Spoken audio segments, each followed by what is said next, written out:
DZXL 558. Nangunguna sa inyong mga radyo. Maaasahang public service. DZXL 558. Oras po natin sa DZXL 558, maaasahang public service, alas 11:02. Ang status update with Bam Aquino. Atin na po makakasama ang pinakabata sa larangan ng pagbibigay ng serbisyo publiko mula sa paghihikayat para makapag-umpisa ng sariling negosyo hanggang sa pagsasabatas para may sakatuparan ang ambisyon ng bawat Pilipino. Senator Bam Aquino sa Status Update. Mga bida, alam po ninyo, pagnenegosyo ang susi sa kaunlaran ng ating pamilya at lipunan. Samahan po ninyo ako sa pagtalakay ng mga issue at negosyo tips na makakatulong sa matagumpay na pagnenegosyo sa ating bansa. Si Senator Bam Aquino sa programang Status Update. Pag-uusapan din ang mga usapin na may pakialam ang taong bayan. Status Update kasama si Senator Bam Aquino sa DZXL 558. Maaasahang public service. Magandang umaga mga bida, mga kasama. Magandang umaga po. Ito po ang inyong lingkod, si Senator Bam Aquino at ang aking kasama. Walang iba, mga kasama. Siyempre, ito po si Manang Audrey Hidalgo, programa Status Update with Senator Bam Aquino. Nako, Manang Audrey, ang ganda ng show po natin ngayon. Ito po, pag-uusapan po natin ang mga kababayan nating PWD. Oo, kasi today is July. So pag Hulyo, ang pinag-uusapan dito yung mga person with disabilities. Opo, person with disability. Hindi na ho kasi ngayon na tinatanggap yung handicap, di ba? Parang hindi na daw maganda sabihin yung handicap. Tsaka yung disabled, sabi. Oo, kasi marami naman po sa mga kababayan nating may mga kapansanan o may mga ganyang bagay, ganyang disability, ay may kakayahan din. Di ba? Kaya ang tawag doon ngayon, PWD. At may mga studies po nagsasabi na halos almost 10% ng ating bayan ay mga PWD. So dapat may mga trabaho sila at kinikilala rin ng ating pamahalaan at ng ating lipunan. Opo, kaya ngayon po pag-uusapan natin ang isang kumpanya, mamaya po yan, na nagbibigay ng trabaho sa mga PWD. Nagbibigay ng trabaho? Opo, at kilalang kilala ang kumpanyang ito. Mamaya po, pag-uusapan po natin. Maganda yan. At paano rin sila syempre umangat? Sabi nila maswerte daw pag may mga tauhan kang PWDs. Well, yan ang pag-uusapan po natin mamaya po with Mr. Cecilio Pedron. In fact, pumasok na po siya sa studio. So we'll be talking about our PWD, brothers and sisters po mamaya, at ang kwento rin ng Happy Toothpaste. Yes, Mr. Cecilio Pedro, CEO of Lamoyan Corporation. Opo, pero mamaya po yun, no? Mamaya sa ating second half ng ating show for today, pag-uusapan po muna natin ang mga maiinit na balita.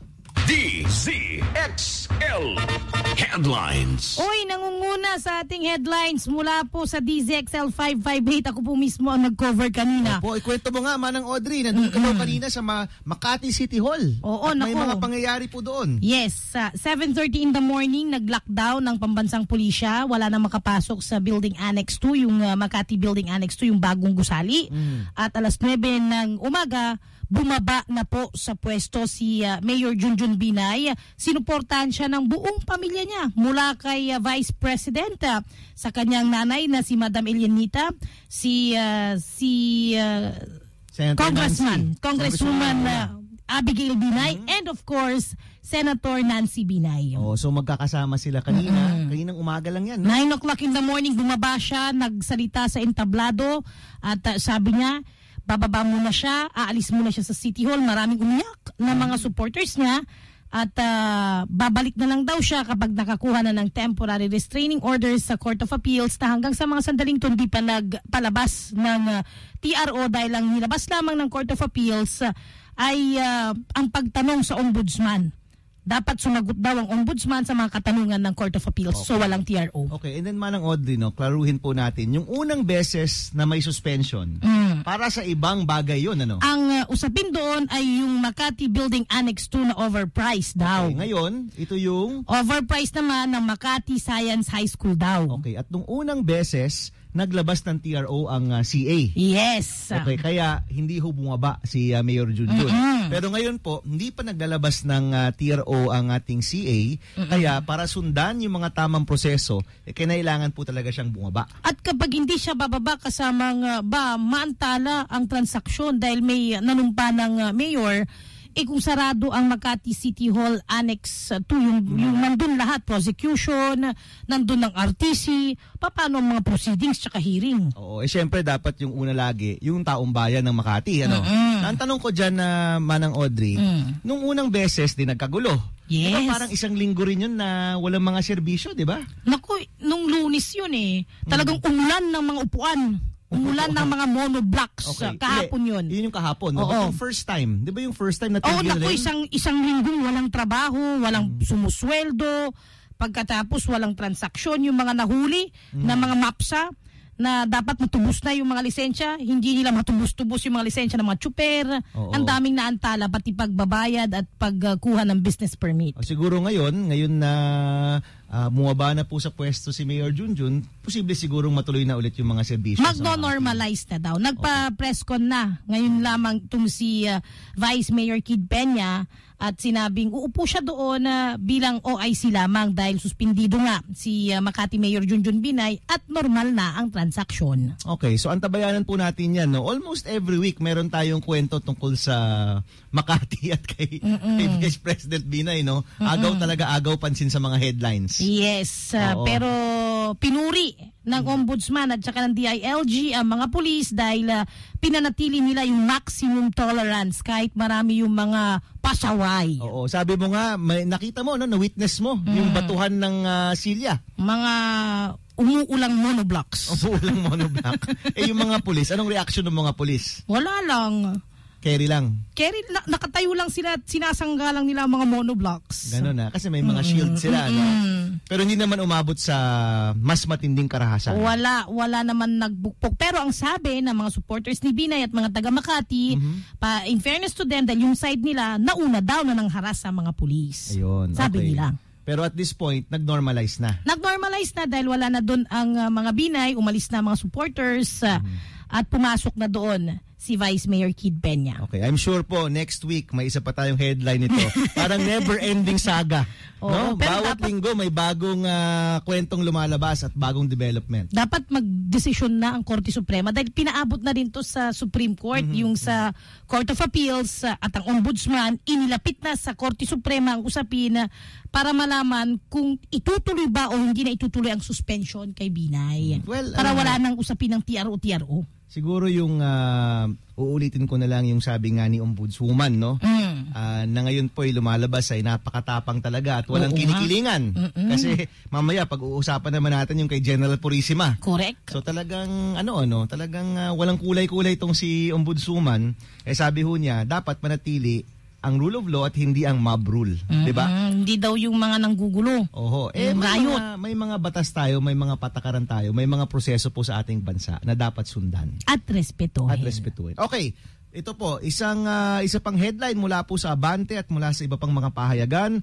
Sabi po ng NFA, nakaka-alarma ang fake rice. Naku, ano kayang itsura ng fake rice na ito? Di pa ako nakakain, ha? Ano kaya lasa? Di ba? Oo. Pero nakita ko yung picture, no? Actually, parang hindi naman siya mukhang bigas or hindi siya mukhang rice kasi parang foam. Parang foam yung dating, no? Although, of course, galing lang po yun sa newspaper kaya hindi ko rin masabi, no? Wala pa ako nakikita sa personal. Ito daw po ay gawa sa patatas, gawa sa kamote, at yung mas nakakaba, may plastic. Nako, kailangan siguro ng DTI at saka ng NFA magsanib puwersa para malaman nila yung totoong nilalaman ng bigas na yan. Opo. Well, si NFA Administrator Renan Dalisay naman, sabi naman ho niya ay talagang binibigyan na po nila ng pansin itong fake rice na galing daw sa China. Wow, China na naman. Galing daw pong China. Hot rice nga daw tawag kasi smuggled pa nga po ata to. Fake na nga, smuggled pa. Okay. Kailangan ho talaga tayo mag-ingat. At sa ating naman mga negosyante, kasi ang ating pong show para sa mga negosyante to, wag ho tayong gumawa ng mga gawain na makakasama sa ating customer. At saka wag silang bibili ng mga, kunyari sila ay nagtitinda ng rice, Oo. meron silang pwesto. Siguraduhin nila na ang pagbibilhan nila ay merong, di ba may certificate Oo. from NFA kung Oo. yan ay imported rice. Well, kasi yung ano kasi dyan, yung ibang gawain kasi dyan, Manang Audrey, hinahaluan mo ng smuggled na bigas. Yun. Di ba? Kasi mas mura siya eh. Correct. Di ba? Yung benta mo mas mataas. So mas lumalaki yung margin mo kapag naghahalo ka Mas ng kikita smuggled. ka. Mas kikita ka. Pero mga kaibigan, unang-una, illegal po yan. Pangalawa, nakakasama po yan sa ating mga magsasaka. Oo. Di ba? Kasi sila po yung nahihirapan. At pangatlo, baka hindi nyo po alam kung saan galing yung bigas na yan. Ay baka fake rice na yan. Wala pa nga tayong balita kung ito'y nakakasama. Correct. Kasi wala pa naman, sabi lang merong fake rice. Now, syempre po, kung may plastic po yan at kinain mo yan, I would think na hindi ho Safe yan mabuti yan, sa oo. ating katawan. So, para rin po sa mga negosyante po natin, mga rice traders natin, siguraduhin ho natin na yung binibenta po natin ay yung tama at yung talagang tapat sa ating mga namimili. At syempre, magsasagawa daw ang Senado ng investigasyon dahil lahat daw paimbestigahan ng lahat ng mga warehouse sa Oo. buong Pilipinas. Opo, I think si Senator Villar na Yes. Committee on Agriculture Head. Of course, susuportahan po natin 'yan, pero maganda siguro makuha po natin yung datos mula sa NFA. Ano ba yung tonelada ba tong pumasok o baka sako-sako lang? Alamin Yes. ho natin, no? And syempre, para rin po sa ating mga kababayan, kapag may nakita po tayong fake rice, i-report po natin. And the most important thing is that when we consume it, is it safe? Oo. Baka mamatay ka naman dyan pag nilamon mo yan. Hindi na matunaw sa tiyan mo. Hindi ka plastic. Plastic ba naman? Di ba? Okay, ito po, next headline po natin mula sa Filipino Star ngayon. Yun na. SIM card registration approved na sa House. Wow! SIM card registration. Marami na naman dito ang magsasabi na paglabag sa karapatan na naman nila ng privacy. Oh. Well. Alam niyo ho, itong SIM card registration ho kasi, matagal na po itong pinag-uusapan. Yung nagtutulak po nito sa Senado, si Senator Soto. No? Oo. Ito Sen, magandang umaga kung nakikinig po kayo. At kinukwento niya po sa amin na tayo na lang daw yung iilan na lang bansa na hindi nagpaparegister ng SIM card. Okay, pero sa Congress, ang nagsusulong yan si Congressman Pong Biason Okay. ng Muntinlupa. At I'm sure para po kay Congressman Biason at kay Senator Soto, malaking bagay po yung security. Kasi alam nyo po, itong mga SIM card, hindi ho registered, sometimes ginagamit sa scam. Sa krimen. Oo, sa scam muna, no? Sometimes ginagamit po yan sa mga transaction na illegal. Correct. Yung mga burner phone. Kung nakakapanood po kayo ng mga TV show na Amerikano, di ba? They use a burner phone. Ibig ko sabihin nun, mga SIM card na prepaid, na pwede nilang pong itapon kung saan na nabibili, hindi ho rehistrado. Or sometimes naman ho, pag merong mga nangyaring masama o may kinalaman sa mga krimen, kailangan ho mahanap rin yung mga SIM card, no? Correct. Now, ang sabi naman po ng si Congressman Biason, tsaka sabi po ni Senator Soto, ano lang naman to? Form lang naman, pangalan, may ID, para lang alam mo kung kanino mo nabenta. Yung SIM Diba? card. Of course, ang sasabihin naman ng mga sari-sari store tsaka mga tiyangge-tiyangge ay papakolektahin nyo pa kami ng pangalan tapos itatransmit pa natin yan. So syempre, kailangan ho natin balansin. No? Ano yung mas mahalagang bagay? Yung makuha po natin yung security or yung magkaroon ng extra process? No? Correct. Ako, tingin ko naman, kung ikaw ay maayos naman ang paggagamitan mo nito, ano ba naman yung ilagay mo yung pangalan mo? At magpakita ka ng ID. Hindi naman ho ganun kasama. In fact, hindi ka naman pwedeng i-turn down din, di ba? O ayoko tong ID mo, hindi kita pagbebentahan. Ang mahalaga lang, nare-register po ito. So, probably po, pag-uusapan rin po natin to sa Senado. At siguro, kung merong mapeperwisyo dito, yung mga nagtitinda. At Correct. yung mga telco companies kasi kailangan nila ng database, no? Pero siguro po, yung maganda naman dito is at least kung merong mga krimen o merong mga scam, kaagad-agad po nating malalaman saan ba nanggaling yung SIM card na yan. Tama. Pero madali lang palusutan yan eh. Sasabihin Bigay lang. ka ibang pangalan. Hindi, tsaka magbigay ka ng peking ID, daming paggawaan sa recto. Diba? O kaya, pagkakuha mo ng SIM card mo na gamit sa krimen, nahulog ko ang SIM card na yan. Pwede mong sabihin ganun, Pwede napulot rin. ng iba. Pwede bang nahanap ko na lang to sa kung saan? At ginamit ko na lang. Or binili ko yung cellphone, may kasama ng SIM card. Correct. But at the minimum, no, at least matitrace natin kung saan nabenta. Correct. Diba? Kung saan anong tindahan to nanggaling, mga ganyan, no? Anyway, antabayanan po natin yan. I'm sure magiging magandang discussion po ulit yung SIM card registration. Okay, next nating headline, Manang Audrey. Uy, General Purisima at ang kanyang kasamahan na 10 sinibak ng ombudsman mula po sa Filipino Star ngayon. Medyo matindi po itong ginawa ng ating ombudsman kasi po hindi lang ho tinanggal sa pwesto, bagkos pati po yung mga benepisyo. Yan. Tanggal rin. Ano? Kasi hindi rin, na, kasi pag sinibak ka from office at ikaw ay nasa PNP, pag sinibak ka, automatic yan, di ka na rin makapag-retire. Wala kang benepisyo. Wala kang retirement benefit, pagkansela ng eligibility, pagbawal sa pagkuha ng civil service examination, Wow. at pinagbawalan rin na pumasok sa anumang ahensya ng gobyerno. 50 pages consolidated decision ng ombudsman ni Nanay Conching. Sabi ni Nanay Conching, kayong lahat, mula sa explosive office, si Raul Petrasanta, Estiles, Pereño, Asierto, Reyes, Fabia, Calixto, Nelson, Bautista, Zapata, Tuazon, lahat kayo ay grave misconduct, serious dishonesty and grave abuse of authority. Sabi niya. Opo, at ito po ay dahil dun sa kontrata sa courier service na Warefast noong 2011. So Na ibang maanomalya. issue ito, no? Oo, Opo. alam mo bang istorya nito? May Anong kwento ko niya? lang. Sige, go, Manang Audrey. Kasi alam mo yung pag magpaparehistro ka ng mga baril mo? Oo. Pag naparehistro ka, ibibigay sa'yo, ipapadala sa'yo yung card mo. Opo. Merong courier, yung Oo. magpapadala. Hindi LBC ang kinuha nila, may Warepass daw na mas mahal ng doble. Oo. So ang Metro Manila 180 pesos, ang local is 100. Pag dito sa LBC ka kung kinuha mong LBC 70 pesos lang, tapos ang national is 100 pesos lang. Actually narinig ko na yan Doble daw. Marami nagtataka kung bakit ganun daw, di ba? Kukuha ka na nga lang ng courier mo o magdadala, yung mahal pa. Yun. Ang isa pa pong lumabas doon sa decision po nila is that hindi pa daw nakarehistro nung panahong nagawa yung kasunduan. Yun Yung pala. Warefast. Kita mo. Oo, narehistro lang po ito nung Agosto. Sa Mayo po yung kanilang pirmahan. So yan ang talagang ebidensya. Meron talagang katakataka dito Baka po sa kanya kontratang yung Warepass ito. na yan. Ay, kung nagsabi niyan. Well, ako po, si Ombudsman, kitang-kita naman ho natin, napaka-busy ni Madam Ombudsman. Oo nga. Hindi ko siguro natutulog si Madam Ombudsman. Si Nanay Conching. Nanay Conching, di mo ata natutulog, ano? Oo nga. Opo. Bilib ako kay Nanay Conching Ang tapang-tapang na babae ito. Sabi ko nga Manang Audrey, ang mga babae ang mas matapang sa ating bansa. Do you agree, Mr. Pedro? Agree, si Mr. Pedro po, nag-agree. Okay. Agree. Next headline po natin, ito naman po, very like po ito. Imbensyon ng 2 estudyante nagwagi sa France. Wow, congratulations sa mga inventor natin. Ano ba ang kanilang pinanalunan at ano ba ang kanilang mga inimbento? Opo, ito po si Mr. John Paul Santos at si Christian Santa Romana ng Polytechnic University of the Philippines. Gumawa po sila ng isang electric filter or electricity generation from filthy water. Mula po sa maduming tubig ay nakakagawa ng kuryente. Galing naman nito. Gawa sa bakterya doon sa tubig. Uy, teka lang, mumura ng kuryente natin yan. Daming bakterya sa Pilipinas. Okay.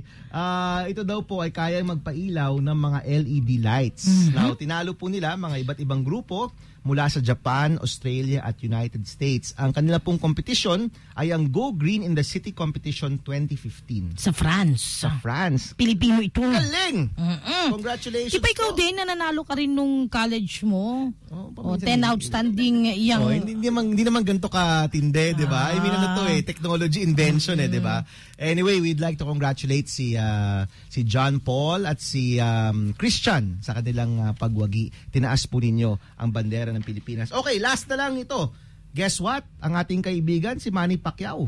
Ito po, lumabas na rin po sa internet at sa mga pahayagan natin. Siya po ang second highest paid celebrity in the world.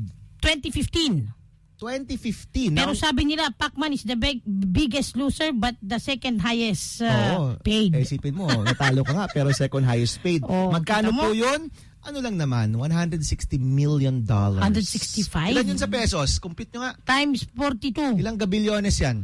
Grabe, yaman naman nitong si Pacquiao. Antindi. 7 billion. 7 billion? Doon lang? Yun lang, ganun lang? 7 billion. Sobra naman ito. Ang number 1 po dyan si Floyd Mayweather. Almost double yung kanyang kinita kay Manny Pacquiao. $300 million. Kita nyo yung mga Pacquiao fans, singin na tayo ng balato. Ang number 3 ho dyan si Katy Perry, number 4 si One Direction, number 5 si Howard Stern, isa hong radio announcer sa United States. I'm very proud of Manny. Alam mo, ang isang problema kasi sa Pinoy, sometimes meron tayong crab mentality. Oo nga. Kapag merong umaangat, parang naiinis tayo. Pero ako po, very proud ako kay Manny Pacquiao. Ako rin, nalalagay ba naman ang pangalan ng Pilipino sa top 5? Top 2. O top 3 pala, number 2 siya. Sa buong mundo. Buong mundo, highest paid celebrity. So good luck, Congressman Manny, and congratulations sa iyo.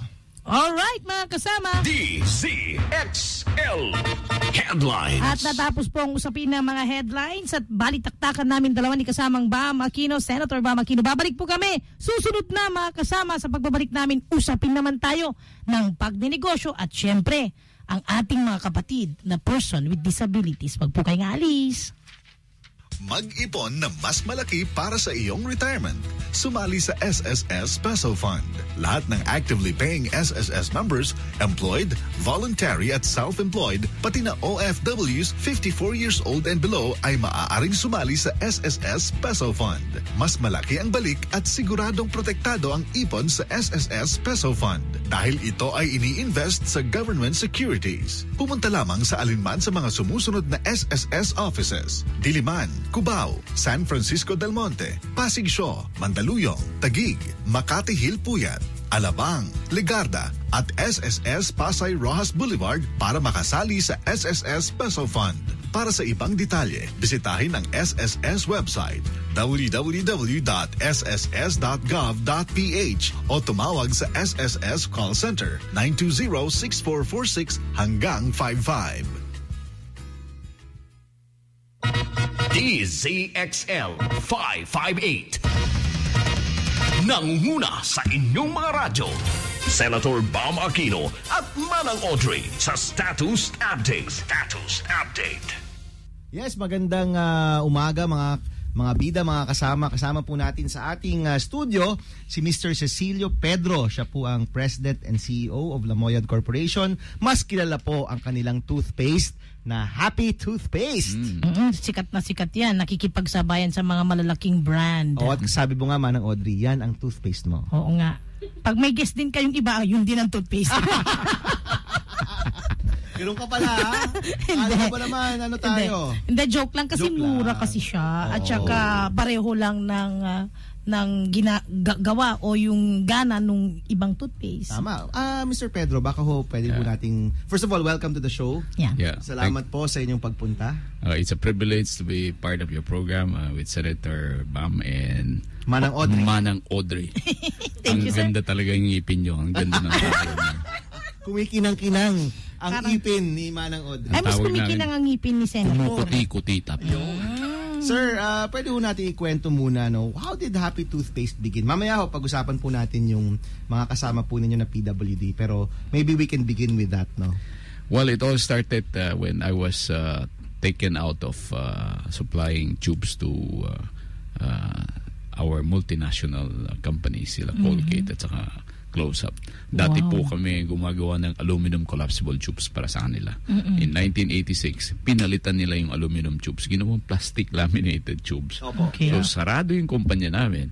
And I have so many equipments and so many employees. Sabi ko, anong gagawin ko sa mga employees ko at sa mga equipment ko?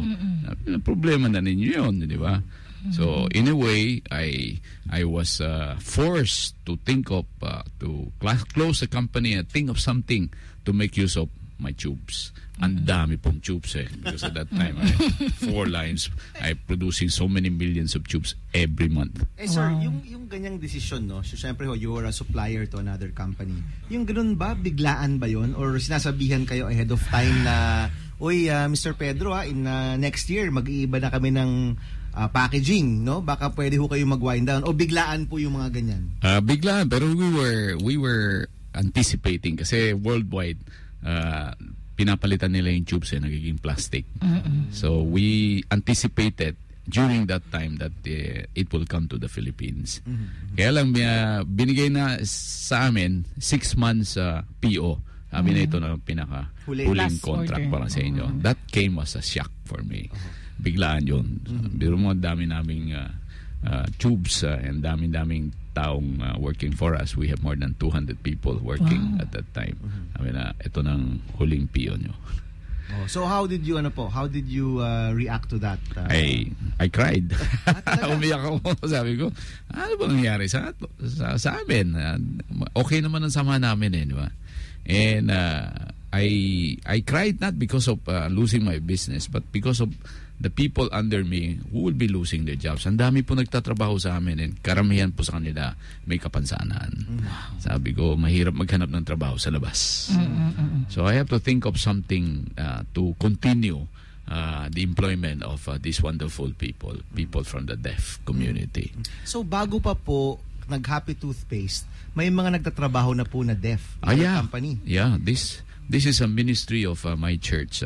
I came from Presbyterian Church. The name of the church is United Evangelical Church of the Philippines. It's a ministry where we bring yung mga may kapansanan, specifically the PIPE. Opo. Meron kaming eskwelahan din sa Cabente, Laguna, na we provide free education para sa mga deaf from grade school all the way up to college. And we train them to use sign language to teach the deaf in college. But more importantly, we provide education for them to read and write so that they can integrate. Para magtrabaho man sila, makakapagtrabaho dahil they can read and they can write. That is the main objective of our ministry for reaching the deaf and providing basic education so they can function as like you and me in the community. All right. So how did you bounce back? Mahirap bumalik, nawalan kayo ng negosyo. Paano tayo babalik? Totoo po yun. I went to the Lord. Umiyak rin ako sa Panginoon because I've been serving the Lord for my entire life. And I asked the Lord, ano ba nangyari sa akin? Why is this happening to me? Lord, ano nangyari, Lord? Ano nangyari? Sabi ni Lord in Jeremiah 29:11, I know my plans for you. Plans not to harm you, but to prosper you. Okay. Plans to give you hope and a future. Sabi ko, maganda ito. Sabi ni Lord, meron akong plano para sa iyo. Hindi lang collapsible tubes, something better. Plans to prosper you.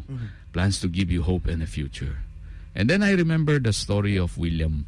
Si William po isang galing po sa mahirap na pamilya, but he was a Christian. And the mother taught him at an early age to give tithing to the Lord. Tithing is nagbibigay ng 10% of his income for the Lord. Yeah.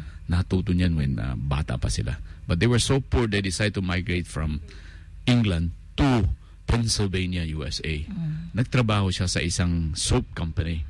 Yung unang sweldo niya, binigay niya buong buo sa simbahan. Ano kung ganda yung story na yan. And then, to cut the story short, the Lord prospered him. And eventually, when the owner of soap company died, it was sold to him. Sa kanya po binenta yung and then he started producing toothpaste. His name is William Colgate. Okay. William Colgate. Yun ang William Colgate. Sabi ko, Lord, baka ito po ang gusto niyong mangyari sa akin. I'll be the Colgate here in the Philippines. I will continue to produce toothpaste and serve you and tithe and help the church and the community. Yan ang naging mission ko in life. And that started Happy Toothpaste. Yun. Sir, no? So from tubes, I'm sure iniisip po ng mga tao, yung toothpaste, ibang produkto yun. Yeah. That's a different product. Yeah, that's a that's different expertise, That's diba? right. Were you able, paano nyo nakuha kagad yung toothpaste, yung paste mismo, Yeah. and then yung branding? I'm sure hindi rin ho yun overnight nangyari, no? Yeah. Inisip nyo rin po yun. Baka po you can tell us, no? Paano po naging Happy Toothpaste yun? It's a process. It all started with this dream of becoming the Colgate here in the Philippines and hopefully in Asia. So, I started looking for potential partners kasi wala akong alam sa toothpaste eh. First, I recruited the 2 guys who are chemists, who are professors in chemistry. And nag-experiment kami, naghahanap ng mga partners. Pumunta ako sa US, pumunta ako sa China.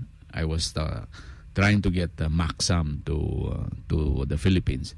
And it turned out na all of these possible partnership did not happen because maraming kondisyones na hindi natin kaya. Sabi ko, bahala na. Tayo na lang. We just do it in-house. Di naman mahirap pang gawin yung toothpaste, diba? It's just putting so many chemicals together. And by the grace of God, we were able to get a company in Osaka, Japan. Dati po, supplier namin for tubes, yung mga materials. Sabi na, there is a small toothpaste company, Okina, making toothpaste para sa mga motel at saka hotel. Okay. And if you go to Japan, even before, meron silang bawat na hotel and motel, meron silang malilit na toothpaste at saka toothbrush.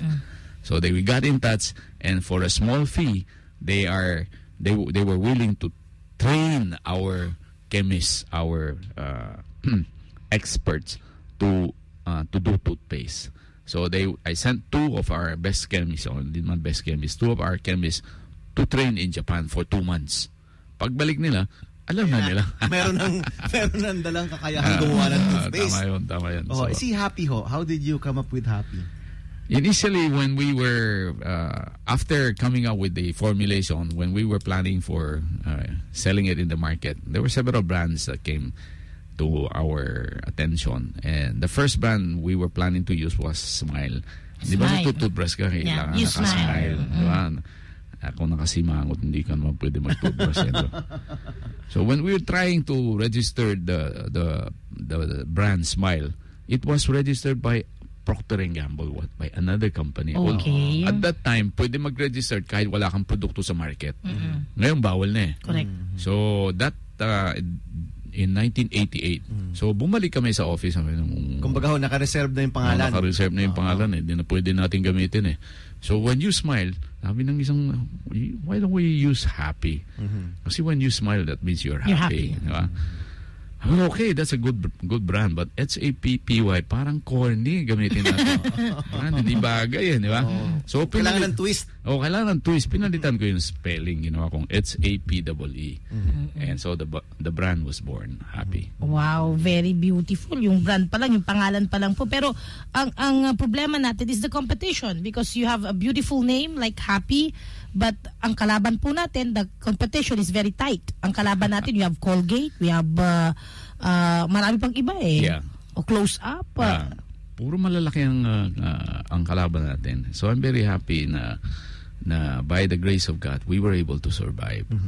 Nung nilabas namin, I was selling it at cost, half the price. Half the price. Since I have my own tubes eh. Yeah. So halos wala nang cost sa akin yung mga tubes. At saka I have so many millions left over. Sabi ko, sige. Oo nga pala. We sell it at half the price.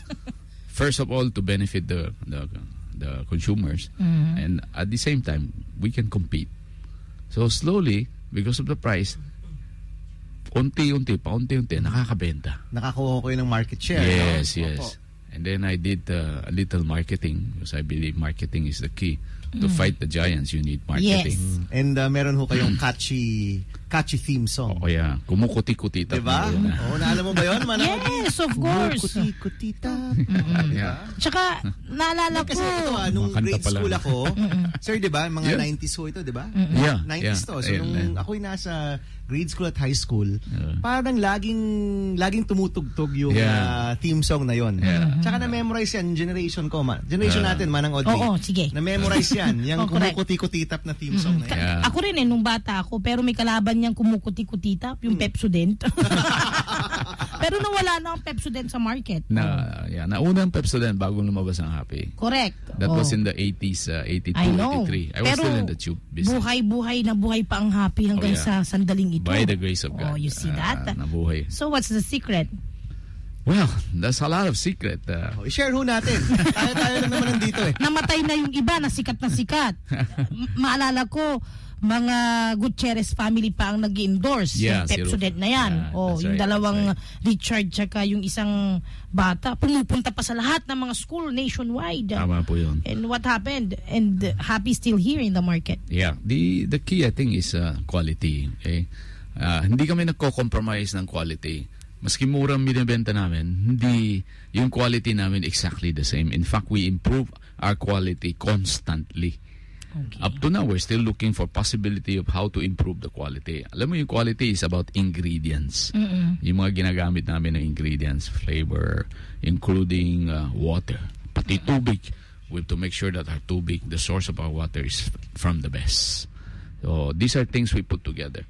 On the other level, the second, I think, secret is to help out.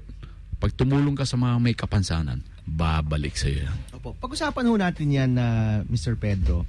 Yung inyo pong advocacy, sabi nga po ninyo, even before Happy Toothpaste, no, nag-hire na ho kayo ng mga may kapansanan. Totoo po. Ano ho yan? That's unique, no? Hindi ho yan pangkaraniwan sa mga kumpanyang Pilipino. That's true. Ilan lang ho kaya kayo dyan na meron pong mga workers na PWD? We have more than 100 workers inside the factory. But I mean, other companies ho. Do you know of other companies? Yeah, Wala akong kilala eh. There are a few. Pero nahirapan sila eh. Kasi it entails changing the culture inside the company. You must be able to accommodate this, hearing impaired. And we teach them sign language. So every week meron kaming instruction even for the factory workers to learn sign language. So kahit to yung hindi PWD at yung PWD, kailangan may paraan para nagko-communicate rin sila. Tama po yun. So wala hong parang pagkakaiba, no? Parang walang barrier. Parang walang barrier. Yes. So does it mean na pati po yung mga hindi pipi at bingi sa ating kumpanya, tinuturuan nyo rin po ng sign language? Totoo po yun. Lahat po sila nakakapag-sign. Talaga? Hindi naman sila nagko-complain na... They're very happy. Even the ones na hindi PWD. That's right, because they learn another language. Wow. And perhaps mamaya siguro dahil tatawag na tayo, hahanap tayo ng mga, or tatawag na sila at magtatanong na po sa inyo. Tanong ko lang po, there are disadvantages of having person with disabilities na mga employees? The disadvantage, lahat ng workers may mga kanya-kanyang weaknesses and disadvantages. Correct. It's how to assimilate or harmonize between the hearing and the hearing impaired. That's the key.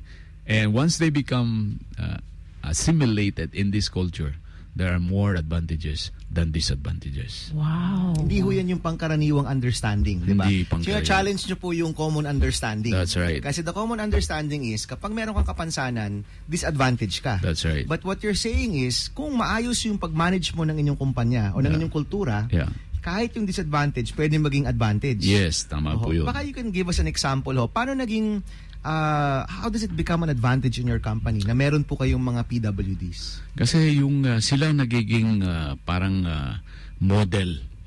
May annual evaluation kami sa mga workers. And out of 10, siguro 6 or 7 will come from the hearing impaired. Wow. Kasi masipag sila eh. Hindi nagchichismis eh. Kasi walang distractions. Walang distraction eh. Focus sila eh. Diba? So, the output is much higher than the regular. So, the regular workers are forced to compete. Yeah. Diba? That wala is silang helping. rason na hindi makasabay dun Tama sa ating po PWDs. No? Yung mga makina namin, yung sometimes may diferensya, di ba? Sila pa nakakapag-detect. Nahawakan nila, something is wrong with the machine. Vibration. With the vibration na nakikita nila. Wala silang, siguro they are complemented by God because of the deficiency with their hearing. They are complemented with better eyesight, better sensation, and overall, they are better workers. Iba po ba yung sweldo ng mga PWDs? Our sweldo is based on performance. So most of them are getting higher than because of their performance. Okay? Hindi naman lahat. Meron ding performing just average. So you get the average pay. But many of them are performing better than average. So parang may base plus performance po yan, di ba? Yes. So ang sinasabi ho ninyo, sometimes yung PWDs, because of performance, mas mataas pa yung sweldo Mas dun mataas sa ang hindi sweldo nila. PWD. Tama po yun. Very inspiring po ang pinag-uusapan natin. Pero pwede po kayong mag-text sa inyo po mga katanungan 0921-431-1044 0921-431-1044. Alright, at kung gusto nyo naman po mag-send through Twitter, pwede ho kayo mag-send sa @BamAquino. Through Facebook, Benigno Bam Aquino. Dagdagan nyo po ng hashtag status update. Sir, from Facebook. Pwede rin tumawag. O yeah, Pwede tawag rin. kayo. Mamaya, pag nag-commercial kami, tatanggap na po kami ng mga tawag ninyo. Ito unahan na. 882-2378. That is 882-2378. Alright, bago ho tayo mag-commercial, gusto ko lang pong basahin mula po sa Facebook. Sabi po ni Miss Eva Morpe Kapul, mabuhay ka Mr. Cecilio Pedro, and Miss Christy Escanio Fortes, napakabuti po ng puso po ninyo Sir Cecilio Pedro. Thank you. Alright, mga kaibigan, we're gonna go for a commercial break. Babalik po tayo sa status update. Tatanggapin na po namin ni Manang Audrey ang inyong mga tanong at inyong mga tawag. Kasama pa rin po natin ang ama ng Happy Toothpaste, Mr. Cecilio Pedro. Pangangalaga sa mga ina, bata at sanggol. Tumataas na kaso ng HIV at AIDS. Paghahatid ng mga serbisyong pangkalusugan. Huwag maging dedma. Makibahagi sa bagong kampanya ng Department of Health na High Impact 5. Ano ito at ano ang maiaambag mo? Halina't makinig kina Assistant Secretary of Health Bernie Flores at Rod Marcelino sa radyo mo sa Nutrisyon. Ngayong Sabado na, July 4, alas 12:30 ng hapon, dito lang sa DZXL 558 at sa ustream.tv/DZXL-online-TV. High Impact 5 Campaign sa radyo mo sa Nutrisyon Year 6. Maasahang public service. DZXL 558. Senator Bam Aquino at Manang Audrey sa Status Update. Status Update. Alas 11:43 na po mga kasama. Malapit nang mag-lunch. Diretso pa rin po tayo. Kasama pa rin natin. Very inspiring Mr. Cecilio Pedro ng Lamoyan Corporation. Okay, sir, mayroon po akong tanong, no? I'm sure ito rin nasa isip ng ibang mga business owners po na nakikinig. Anong changes ang kailangan yung gawin sa inyong kumpanya para maganda po yung pagtanggap ninyo sa mga PWD? Is it more expensive to have PWDs? Iba po ba yung treatment sa kanila? Or may mga bago ba kayong mga paraan or facilities para sa PWDs? Ito po'y kailangan galing po sa top, the leadership of the corporation. Kailangan may pagmamahal sa mga people with disabilities. Yan ang first requirement.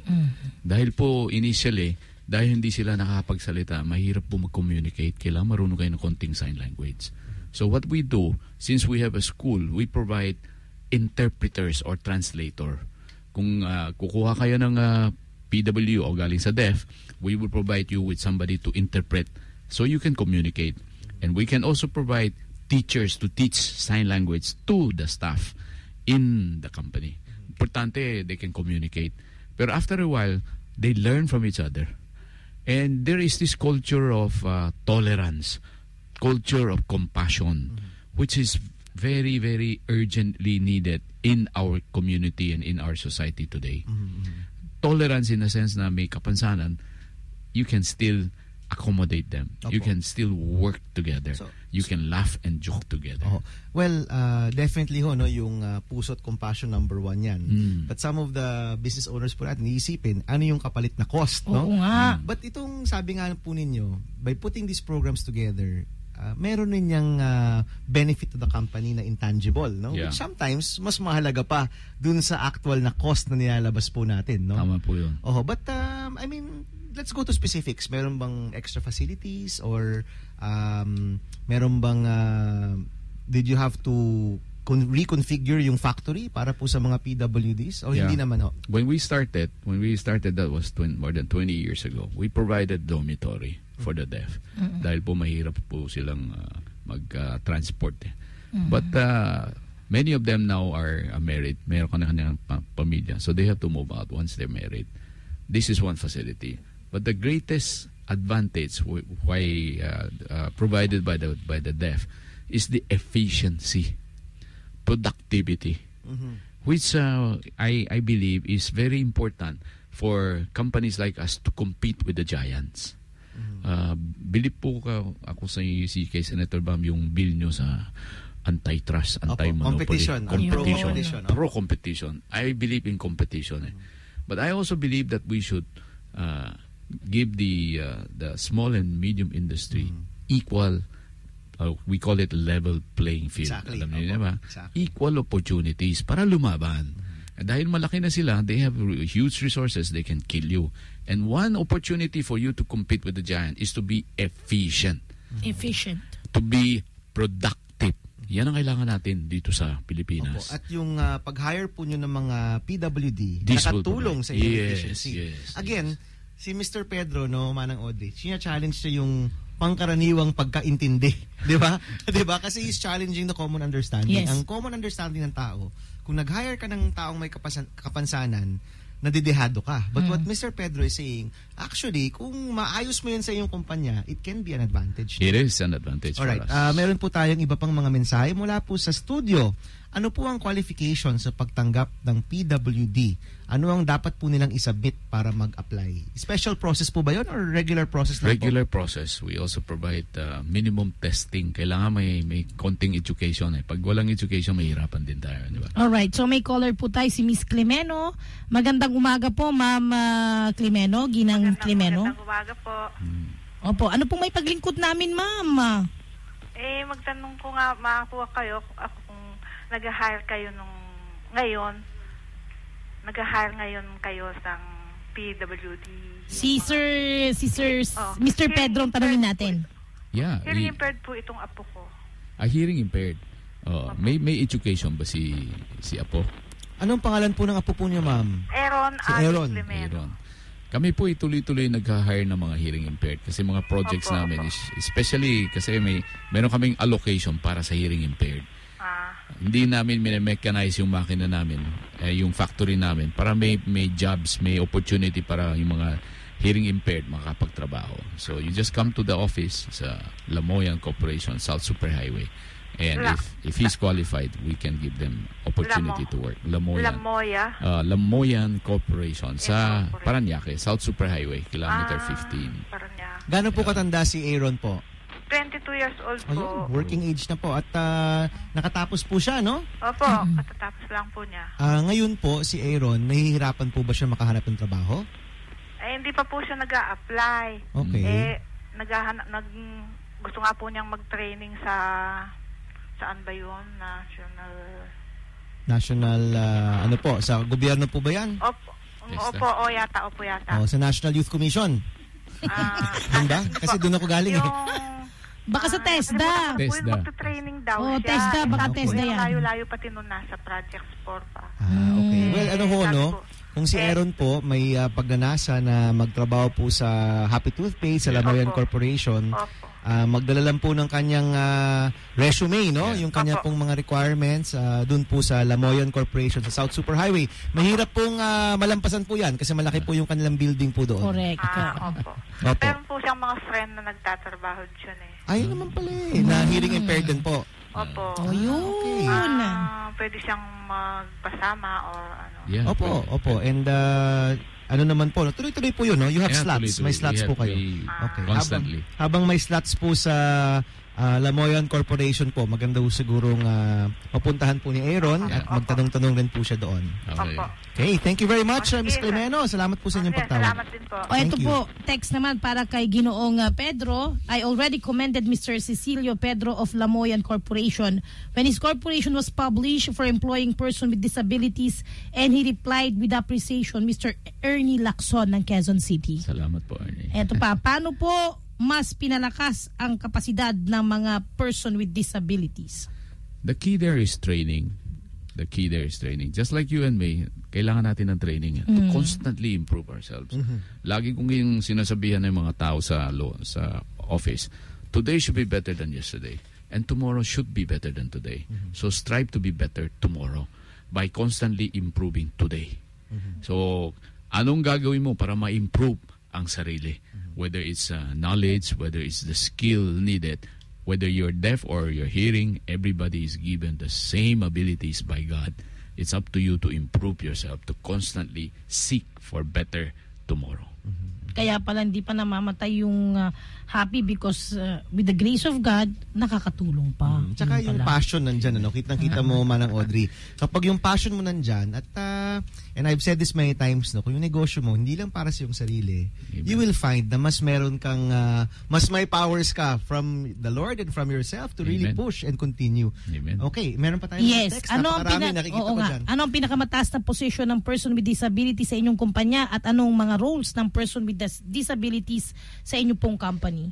Meron kaming disabilities na supervisor, meron kaming people with disability na engineer, na disability na system supervisor. Ang pinakamataas is depending on your capabilities. We're looking at hiring a manager for PWDs for the hearing impaired. It's up to you. You can go as far as your abilities. Sir, may tanong ho kami dito. No? Most of the PWDs are hearing impaired. Kumusta naman daw po yung mga ibang disabilities po, like visually impaired? Meron pong Facebook po ba to? Tumawag po na 55 years old pero visually impaired naman daw po siya. Mahirap po yung visually impaired kasi factory yun. No? Yes. But in the office, mahirap din yung visually impaired because you deal with a lot of documents. Kaya we're not hiring visually impaired. It's really more for the It's hearing more for impaired. the hearing No? impaired. Alright, sabi po ng ating texture, Mr. Pedro, what inspired you to employ person with disability, especially the deaf? This is from the Lord in the Bible. Sabi ni Lord, whatever you do to the least of these brethren of mine, you do it unto me. Instruction po ni Lord yan na tulungan mo yung the least of these brethren of mine. Sinong ang the least? For me, ang the least will be coming from the PWDs. Sila ang pinakamahirap. Sabi ni Pope Francis, the peripheral. We have to take care of people in the peripheral. Those who cannot afford, those who have not enough skills and no opportunities to work. These are the people we have to help. Alright. Alright. Mga kaibigan, pwede pa po kayo mag-send ng inyong mga tanong. Meron pa po tayong 7 minutes. At sasamantalahin ko na rin po, in these 7 minutes, Mr. Pedro, ano pong future plans ng Lamoyan Corporation and ng Happy Toothpaste? It's already an institution, no? Correct. Talagang ano na po yan, no? When you talk about yung mga kilalang toothpaste brands sa Pilipinas. Top of mind na po ang Happy Toothpaste, no? But are there future plans? Do we intend to break out into other products? Yes. Or meron pa po bang mga plano ang Lamoyan for Happy Toothpaste in the next couple of years? Yeah, we have other products. We have Lice Alice, pangkuto. Shampoo pangkuto. Sa inyo pala yun. Sa amin Ginagamit ko nung bata ko yun Dami akong kuto. Kasi sa outreach program namin, napapansin namin mga bata na maraming kuto, nahihirapan. Sa mga school. Sa mga public school especially. In grade school and high school, sabi namin, we should find a solution to this. So we came out with Lice Alice. We also have dishwashing, DAS dishwashing. Okay. Nakakatulong din yun at a lower price. But our plans for the future is to be known here in Southeast Asia, ASEAN. Uunahin muna natin yung ASEAN. So we want to be in the neighborhood. Are we already in other countries, Mr. Pedro? Yeah, we started exporting and we are basically tinatarget namin ngayon is still the OFWs, yung mga workers natin overseas. So mga Pinoy pa rin na nasa ibang bansa. Yeah. Okay, so ano pong mga bansa mahahanap ang Happy Toothpaste? We're in Middle East, we're in Dubai, we're in Carrefour in Dubai, we're in Palau, we're also in Vietnam, we're in planning to go into Indonesia. And these are regions which we think, alam niyo, Pinoy magaling We are as good as anyone in the world. So why don't we believe that we can bring our products to the world? Yun ang naniniwala ako. And to be proud of our people with disabilities, the deaf. We can tell them the deaf is as good as anyone in the world. Yan ang mission ko ngayon. To prove to the world that the PWDs are human beings and as good as anyone in the world. Thank you, sir. Thank you for those words. At we hope po na mas marami mga kumpanya pa ang sumunod po sa inyong yapak, no? And even government agencies, no? Correct. Na-mention ko kanina yung National Youth Commission because ang alam ko po, ang NYC, no? Although it's a small agency in government, nagaling tayo dyan, Manang Audrey, doon sa internship program tsaka sa kanilang government internship program, laging may spasyo yan para sa mga PWDs na kabataan. Very good. And we're hoping na even more government agencies, no? Kasi ano na yan ito na nga yung gobyerno, dapat sila yung may example, di ba? Na meron pong mga PWDs na kasama sa opisina, allowing our PWDs to be able to also be productive, no, sa ating bansa. So, Mr. Pedro, thank you so much. You're very, very inspiring. Maraming salamat po. And good luck ho sa Laboyan at sa Happy Tooth. Can I add one more thing? Yes. Just one more thing. It's my hope and prayer that the government can also help educating the deaf. We don't have enough schools for the deaf. And provide education is the key for them to be assimilated in the community. More power to both of you, the good senator and Manang Audrey. Maraming salamat po. Ang inyo pong suki sa Happy at sa Oo. Pero alam niyo po, Ginoong Pedro, last na po ito, no? I think with the ASEAN integration, we just hope the government will also help the products of the Philippines. Padala natin sa buong mundo at sa buong Asia. Amen. Alright, mga kaibigan, as usual, bago po tayo magtapos, meron po tayong mga announcement, mga job announcements po sa mga PWD friends natin na naghahanap po ng trabaho. May good news po, ANZ Manila is accepting PWD applicants. Wow. Pwede po kayong tumawag or mag-post, pwede po kayong magtanong or mag-post ng inyong mga resume sa facebook.com/ANZ Philippines. ANZ as in Zulu. Bank, di ba? Bank mo yan, no? Ang ANZ, no? Alright, ANZ Philippines po. Meron po silang mga slots para sa mga kababayan nating PWD. At ito pa, NEDA is currently looking for fresh graduates from the field of engineering or related courses. Para po sa mga interesado, mag-submit po kayo ng mga comprehensive resumes po ninyo at recruitment@neda.gov.ph. Pwede rin po kayong magtanong at mag-inquire for more information sa www.neda.gov.ph. At sa mga, ito may tanong sa'yo, kasamang ma'am, nawala. May tinatanong yung isang taga Bulacan na, ito tamang-tama masasagot na natin, yung pautang. Eurocredit Cooperative, ECC, Head Office, Address, Ground Floor, Sunrise Center, Vito Cruz, Manila, with phone number 0253629660. Yun. Opo, ito po mga nais pong kumuha ng microloans sa Manila. Mga utang. Opo, yung CARD, of course, CARD is one of our best partners. Next time siguro si Dr. Alip to interviewin din natin. Center for Agriculture and Rural Development, pero meron din po silang branch sa Santa Mesa, 3388 Lubiran Street, Bacood, Santa Mesa, Manila. Ang telephone number po 02-716-6405. 716-6405. At yung Kazama Grameen, tama ba? Grameen, okay. Kazama Grameen Incorporated, dyan po sa Tondo. Address po niyan, Lot 1, Block 2, Concha Street, Tondo, Manila, with phone number 02-490-7933. Utang na. Lahat po ng mga MFIs na to ay kasama sa Microfinance Council of the Philippines, kaya ano po yan, garantisadong matitino at maayos na mga institusyon po yan, no? And of course, ang aming pong intern, si Laika at si Karen, nandito rin po sila. Good morning, ladies. Thank you for giving your time and ang inyo pong oras sa aming pong opisina. At syempre, dahil tapos na naman po ang 11 to 12 na programang Status Update with Bam Aquino, nakasama po ninyo inyong abang lingkod, Manang Audrey Hidalgo. At ang inyo pong kasama si Senator Bam Aquino. Nagpapasalamat po ulit kami kay Mr. Cecilio Pedro at kay Kumparing Boom. Happy birthday! Happy birthday! Happy birthday, Boom Boom! Maraming salamat po. Magsama-sama po ulit tayo next Wednesday, 11 a.m. sa Status Update with Bam Aquino.